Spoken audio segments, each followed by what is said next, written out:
Jadi kami sama, nanti potong saja. Oke. Baik, assalamualaikum warahmatullahi wabarakatuh.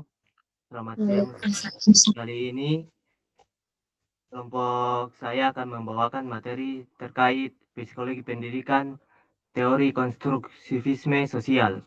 Saya dan kelompok saya, Kak Muhammad Rasikin, Kak Amalia, dan Siti Fatila, dan saya sendiri.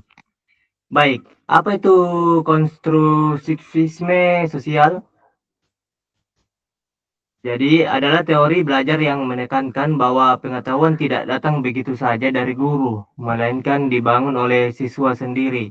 Proses ini terjadi secara aktif melalui pengalaman, interaksi dengan orang lain, serta pengaruh sosial, budaya, dan lingkungan. Jadi siswa bukan hanya penerima informasi pasif, tetapi pencipta pengetahuan lewat keterlibatan aktif. Jadi kalau mau disingkat, teori ini menekankan pendekatan yang dialogis. Selain itu, kita akan membahas tokoh-tokoh pendiri teori konstruktivisme sosial ini. Tokoh yang paling terpenting dari teori ini adalah Vygotsky. Vygotsky adalah pengembang dan pencipta dari Zone of Proximal Development. Vygotsky melihat belajar sebagai hasil dari interaksi sosial dan budaya. Ia memperkenalkan ZPD ini, yaitu kemampuan siswa yang bisa berkembang jika mendapat bantuan dari orang yang lebih ahli, misalnya guru atau teman sebaya. Bantuan sementara ini disebut scaffolding yang nantinya dilepas ketika siswa sudah mandiri. Dengan kata lain, belajar menurut Vygotsky sangat bergantung pada dukungan sosial. Selain itu ada Piaget. Piaget dikenal sebagai tokoh konstruktivisme kognitif. Menurutnya, anak membangun pengetahuan melalui dua proses utama, yaitu asimilasi, menghubungkan pengalaman baru dengan pengetahuan lama, dan akomodasi, mengubah pola pikir agar sesuai dengan pengalaman baru. Piaget juga membagi perkembangan kognitif anak ke dalam beberapa tahap sesuai usia. Piaget sebenarnya tidak secara langsung berbicara tentang konstruktivisme sosial, tetapi pemikirannya jadi dasar penting. Ia menegaskan bahwa pengetahuan dibangun aktif oleh individu, bukan ditransfer begitu saja oleh guru. Prinsip inilah yang kemudian dikembangkan lebih jauh oleh Vygotsky. Itu merupakan sedikit pengantar oleh saya. Saya serahkan ke pemateri selanjutnya, Siti Fadila. Baik, terima kasih atas kesempatan yang diberikan. Tokoh selanjutnya yaitu John Dewey. John Dewey ini mengatakan bahwa belajar akan lebih bermakna ketika didasarkan pada pengalaman yang nyata dan relevan dengan kehidupan sehari-hari siswa. Artinya yaitu siswa itu tidak hanya menerima teori, tetapi juga menghubungkannya dengan kehidupan mereka sendiri. Misalnya saat belajar tentang lingkungan, siswa tidak hanya membaca buku, tapi juga melakukan observasi langsung di sekitar sekolah. Selanjutnya yaitu menurut Trianto, yaitu ia berpendapat bahwa siswa itu sebaiknya didorong untuk menemukan, mengolah, dan menyesuaikan informasi secara aktif, bukan sekedar pasif dalam menerima informasi tersebut. Jadi, proses belajar itu bukan hanya guru yang menjelaskan atau siswa yang mencatat, tetapi lebih kepada bagaimana siswa itu aktif membangun pengetahuan mereka sendiri. Selanjutnya yaitu ada karakteristik konstruktivisme sosial. Yang pertama yaitu pengetahuan dibangun bersama. Artinya siswa dengan berdiskusi dan saling berbagi pemahaman. Yang kedua yaitu belajar bersifat kolaboratif, artinya itu siswa bekerja sama dan bukan hanya belajar sendiri-sendiri. Yang ketiga yaitu guru sebagai fasilitator. Guru itu bukan satu-satunya sumber pengetahuan, tetapi lebih sebagai pendamping. Yang keempat yaitu kontekstual dan situasional, yang artinya pembelajaran selalu dikaitkan dengan kondisi kehidupan nyata. Yang kelima yaitu bahasa sebagai alat mediasi, artinya komunikasi itu menjadi jembatan utama dalam pertukaran ide. Yang keenam yaitu menekankan refleksi, artinya siswa itu diajak merenungkan atau menghayal kembali tentang apa yang telah dipelajari atau siswa itu diajak untuk memahami apa yang telah dipelajari sebelumnya.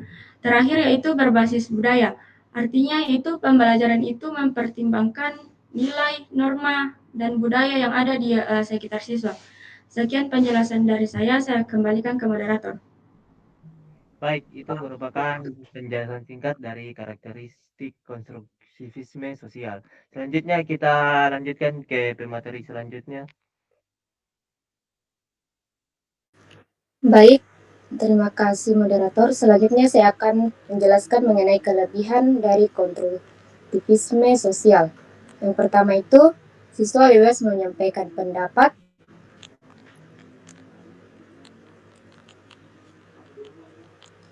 Siswa bebas menyampaikan pendapat. Yang kedua, mendorong berpikir kreatif dan imajinatif. Yang ketiga, meningkatkan motivasi dan kepercayaan diri.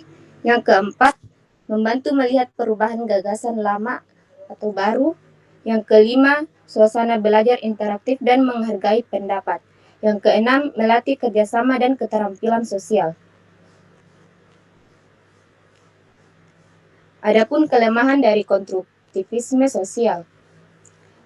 Kelemahan yang pertama, guru kesulitan memberi contoh konkret. Yang kedua, sulit mengubah kebiasaan mengajar tradisional. Yang ketiga, membutuhkan waktu lebih lama. Yang keempat, fasilitas sekolah yang terbatas. Yang kelima, guru kadang mengajar di luar bidang studi. Dan keenam, pemahaman siswa bisa berbeda dengan ahli. Baik, selanjutnya saya kembalikan ke moderator. Baik, terima kasih. Kita lanjutkan ke pemateri selanjutnya. Saya persilakan. Jadi terima kasih kesempatan diberikan kepada saya dari moderator. Jadi yang saya jelaskan di sini adalah penerapan atau strategi. Itu ada 7 bagian. Yang dimana itu yang pertama adalah pembelajaran kooperatif atau biasa dibilang itu cooperative learning. Jadi untuk peserta didik bekerja dalam kelompok kecil untuk menyelesaikan tugas atau memecahkan masalah. Jadi yang untuk selanjutnya itu untuk yang kedua yaitu pembelajaran berbasis masalah atau problem basis learning. Siswa diberikan permasalahan nyata yang relevan dengan kehidupan sehari-hari. Jadi untuk yang ketiga itu adalah scaffolding atau bantuan bertahap. Guru itu memberikan bantuan atau bimbingan sesuai dengan kebutuhan peserta didiknya. Terus yang keempat itu diskusi dan dialog kelas. Interaksi melalui tanya jawab, debat, atau diskusi terbuka mendorong siswa untuk mengemukakan pendapat, mendengarkan pandangan dari orang lain. Jadi untuk yang kelima itu pembelajaran konseptual atau contextual learning. Teacher dan learning. Materi dikaitkan dengan situasi nyata agar lebih bermakna. Jadi untuk yang keenam itu adalah proyek basis learning atau peserta didik mengajarkan proyek dalam jangka waktu tertentu, baik secara individu maupun kelompok. Jadi untuk yang terakhir itu adalah interaksi dan metakognisi. Peserta didik didorong untuk merenungkan pengalaman belajar mereka, mengevaluasi cara berpikirnya. Jadi untuk yang selanjutnya itu